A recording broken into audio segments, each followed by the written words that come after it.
नमस्कार, मैं हूं ऐश्वर्या लाल और आप देख रहे हैं नवभारत समाचार। आइए देखते हैं आज की खबरों को। मंदिर विकास परियोजना की समीक्षा करने के लिए सीएम केसीआर कोंडागट्टू मंदिर पहुंचे। मुख्यमंत्री के चंद्रशेखर राव कल सुबह यहां कोंडागट्टू आंजनेय स्वामी मंदिर पहुंचे।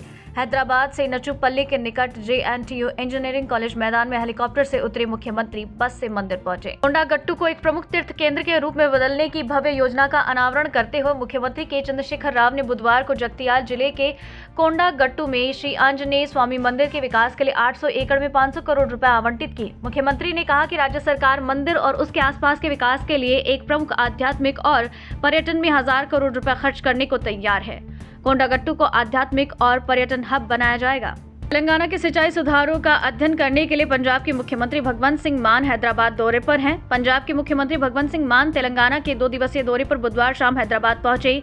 वो गजवेल और सिद्दीपेट निर्वाचन क्षेत्रों में सिंचाई और अन्य विभागों द्वारा किए गए विभिन्न विकास कार्यों का दौरा करने के लिए गुरुवार को सिद्दीपेट जिले का दौरा करेंगे। मुख्यमंत्री के चंद्रशेखर राव के भगवंत मान के साथ सिद्दीपेट जाने की संभावना है, जहां वो कालेश्वरम लिफ्ट सिंचाई योजना के हिस्से के रूप में कोंडा पोचम्मा सागर जलाशय का दौरा करने वाले हैं।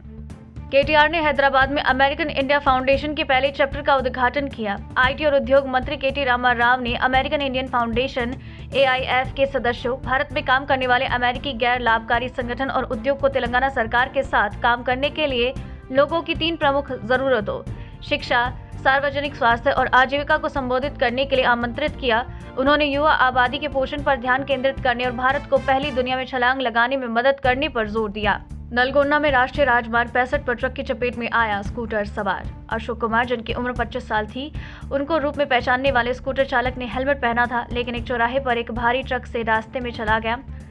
पुलिस ने कहा है कि यातायात नियमों की घोर अवहेलना और राजमार्ग पर वाहन चलाते समय लापरवाही की वजह से बुधवार सुबह यह नारकेटपल्ली में NH 65 पर मोड़ पर एक स्कूटर सवार की मौत हो गई और वो ट्रक के पिछले पहिए के नीचे आ गया। उसका स्कूटर ट्रक से टकरा गया और गिरते ही वो ट्रक के पीछे के पहिए के नीचे आ गया। टेनिस सानिया मिर्जा को RCB महिला टीम के मेंटर के रूप में नियुक्त किया गया।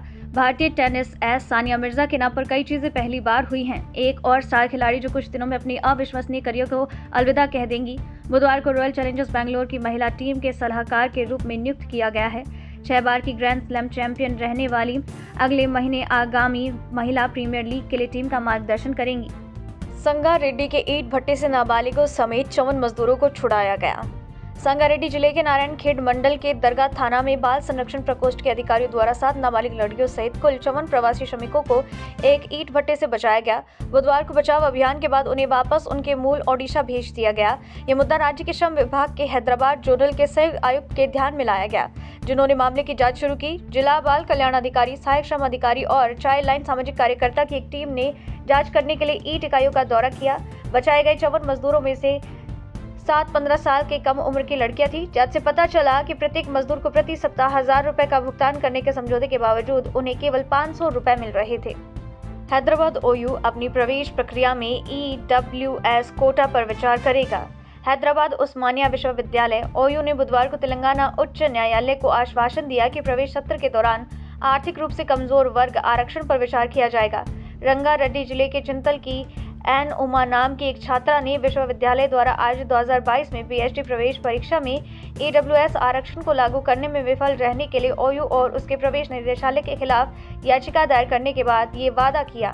क्या सच में तेलंगाना विधानसभा चुनाव में 50 सीटों पर चुनाव लड़ेगी AIMIM? तेलंगाना में आगामी विधानसभा चुनावों के पहले अखिल भारतीय मजलिस-ए-इत्तेहादुल मुस्लिमीन AIMIM के नेता अकबरुद्दीन ओवैसी ने घोषणा की कि उनकी पार्टी तेलंगाना की 119 सीटों में से कम 50 सीटों पर चुनाव लड़ेगी।